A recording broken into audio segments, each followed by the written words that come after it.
honestly, people have a lot of Succession War era machines laying around. Well, I mean, these things have been around for like close to 400 years now, and most of them are in decent enough shape if people, at least kept them out of the fight or in the fight, but fixed them enough. What we have most of the time is people walking into the shop and asking, can you fix it and just make it a little bit better? The main question in these cases often comes down to money.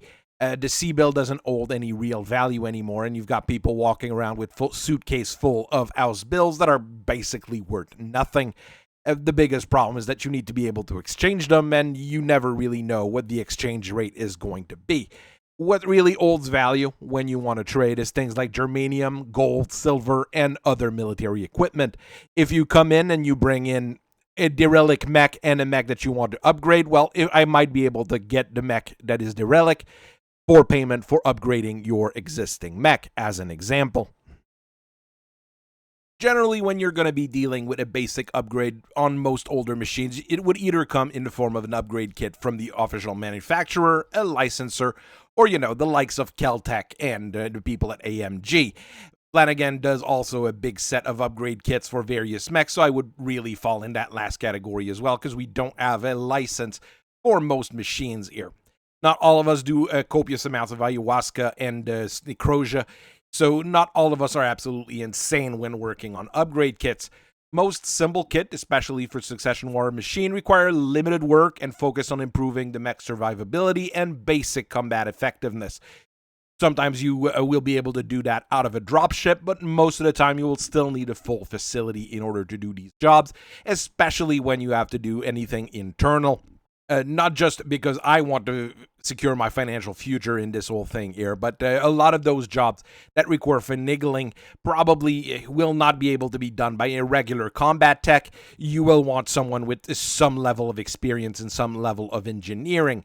So let's discuss a few of the things that you can easily do and you can easily ask for. The most basic thing you're going to be able to do is armor replacement.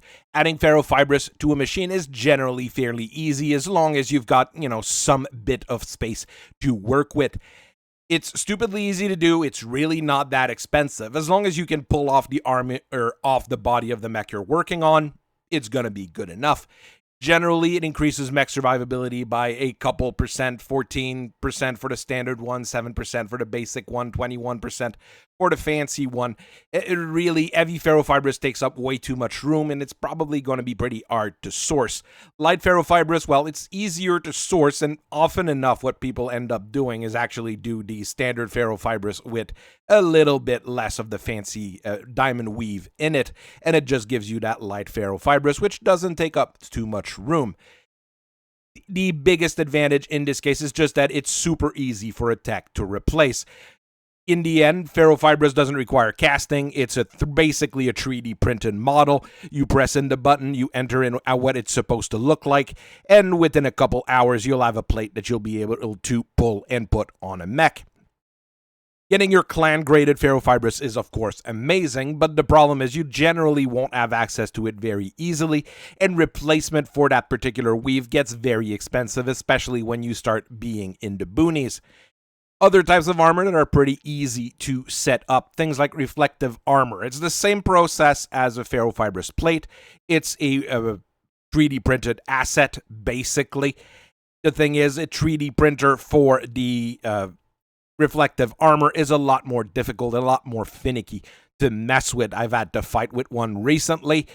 It's unpleasant, it's messy, but it works, and once you get it to work properly, well, it's going to last you a long time.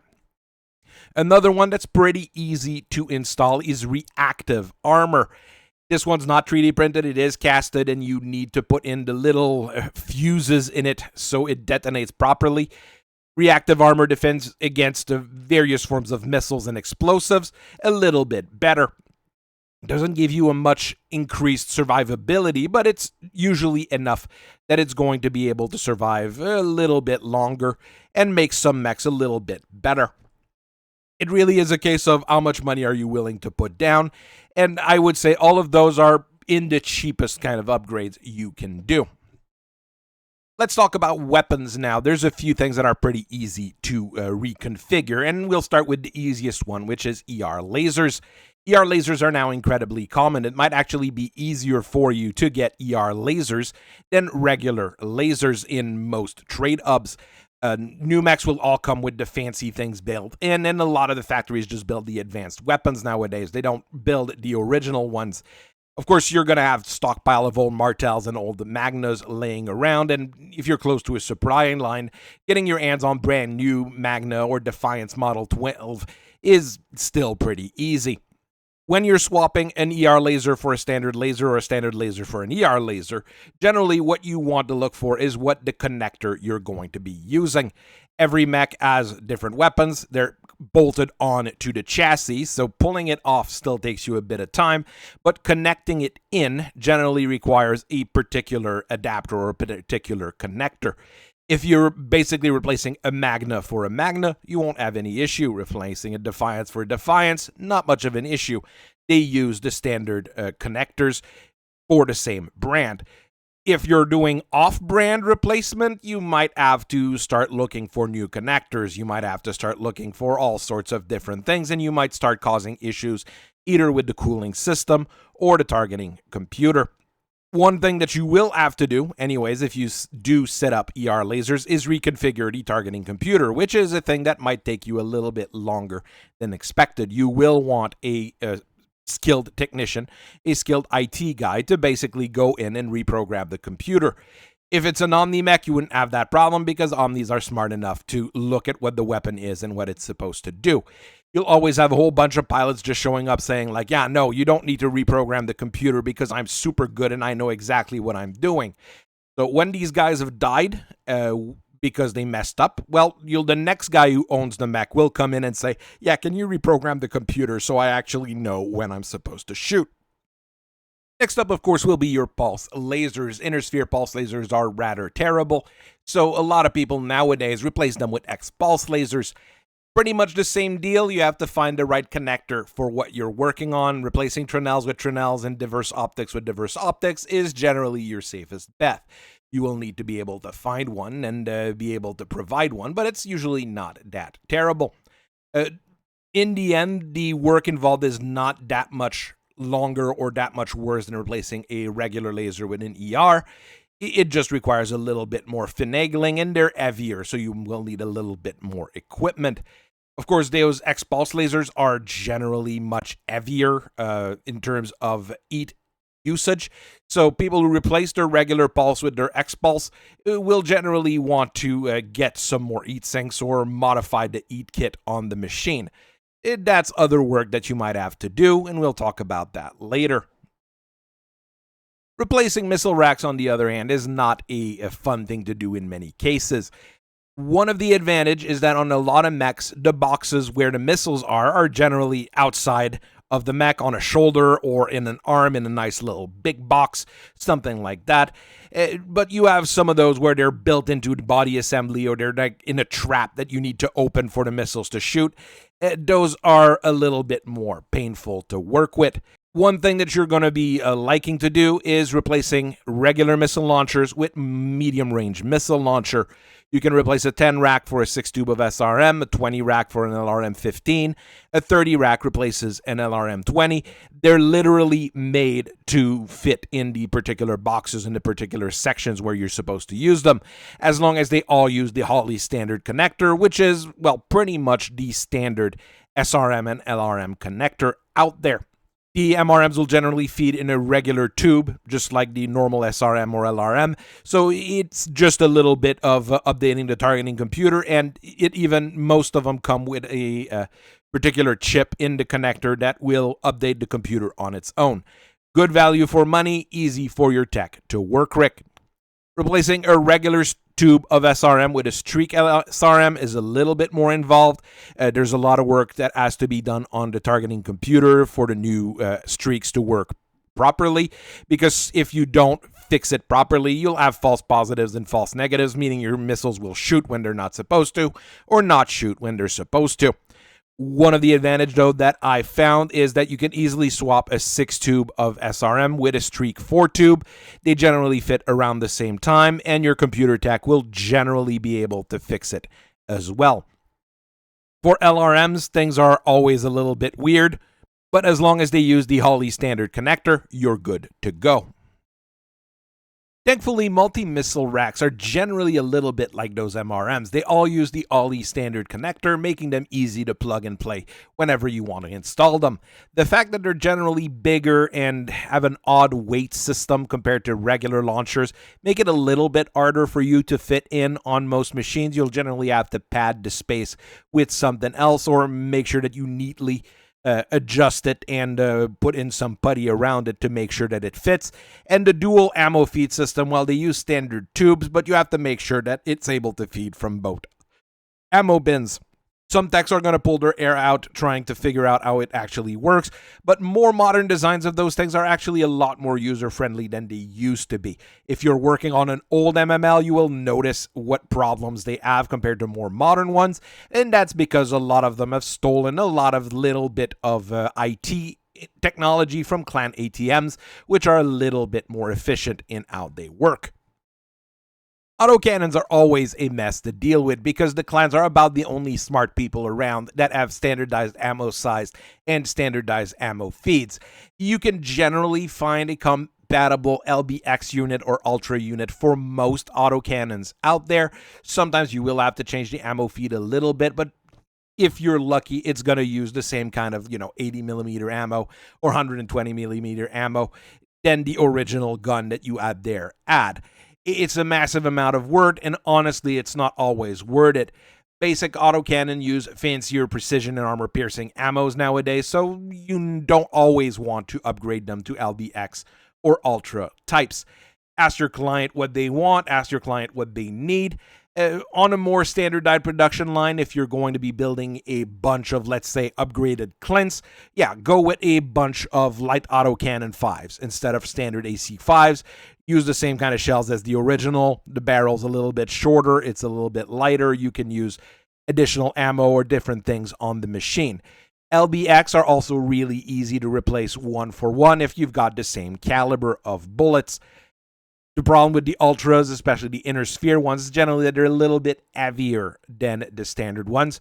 So it's a little bit more of a mess to install, and the LBX won't require constant maintenance, while an Ultra will have those jams that keep happening. PPCs are generally fun to work with. There's quite a few different manufacturers, but most of them have the same feed mechanism that goes into the mech's engine, and the problem you're going to face is generally that connector. Creed and Lord's Light are probably your best friend. They're easy to install, easy to dismount. As long as you're using the same connector and just putting a Lord's Light in a Lord's Light, you're good to go. Donals are crazy easy to find, and they're easy to use enough. And their connector is actually an open source version of it, so just about everyone has access to them. And you can probably manufacture them at home without too much problems. Once you've got things set up, things go fairly well. The ones you don't want to mess with is Particle, because those are PPCs for tanks, and they don't feed the same way. So please, if you've got a bunch of Manticores laying around and you're like, I'm going to take the guns from the Manticores and put them on a mech, that's a bad idea. Swapping a PPC for an ERPPC is basically a weekend job with a couple of beers, a couple good friends, and a lots of laugh. It's really easy to do. Swapping something like a regular PPC for a snub-nosed PPC, also pretty easy, as long as you've got the right part and the right connectors. As long as it's like for like, you should be good to go. Now let's go to the things that are much more difficult to do, but still required to be done quite commonly nowadays, because that's what a lot of customers are going to ask you, especially if they bring in those old Succession War machines. Double heat sinks are really common. Most modern engines just come stock with double heat sinks. Nowadays, it's actually when you receive a mech and you have to put a new engine in and it doesn't have double heat sink, it might actually be harder for you to do. Engines are probably the most expensive piece of hardware on a BattleMech, so rather than doing a full enginectomy, you can actually replace the built-in heat sinks if it's an older one to double heat sinks. Make sure you've got room in the body to set up the larger double heat sinks. Sometimes they don't all fit in the engine. That's your problem generally on lighter mechs. If you're not doing the full engine replacement, make sure that you shut down the engine completely. Remember, a mech that is shut down doesn't mean that the engine is fully shut down. Generally, that means that it's on idle or standby as some sort of sleep mode. If the engine is completely off, the mech actually falls on the ground because there's no power going to the myomer. Make sure that the mech is propped up on a proper gantry. Turn off the power on the engine completely. Oh, and then you can open up the engine, pull the internal heat sinks out, replace them with double strength ones, and then go with the good old installing the ones that are left in the rest of the body if you're able to fit them. While the parts themselves are not terribly expensive, it's a lot of work, so people don't expect it to be that expensive, but you have to tell them that the bill is going to come because it's going to take you, a week to do the job. The hardest piece of work you should be doing on these kinds of more basic upgrade is installing a case system.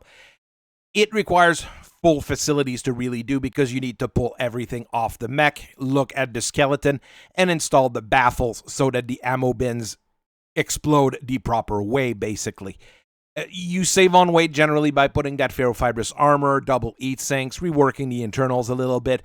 As soon as you have a little bit of weight saved and you can stick a case on a machine, it's generally a very good idea, and most pilots will enjoy it because of the I won't die if something goes internal feeling that it gives. Case 2 systems are even harder to install. Take your time if you've managed to get access to them. But installing regular cases is going to take you a while. As I said, dismantling an entire mech in order to set them up is a little bit of elbow grease requiring work, but it's money well invested for everyone. Thankfully, we've got upgrade kits that are being more or less standard now in the periphery for these kinds of machine. A lot of the refit yards and a lot of the refit companies have started working, well, not together, but closer together in order to have something a little bit more standardized for people. Some companies are even building brand new mechs using those new standard, using licenses that they acquired from Earthwork, Bergen, and just about everybody. There's licenses for old mechs that are floating around, and you can upgrade them if Earthwork and Bergen, don't look your way too much. That little extra oomph a lot of those machines will give you is what you would want to defend your world against pirates, scums, and just about anybody who would want to try to invade you.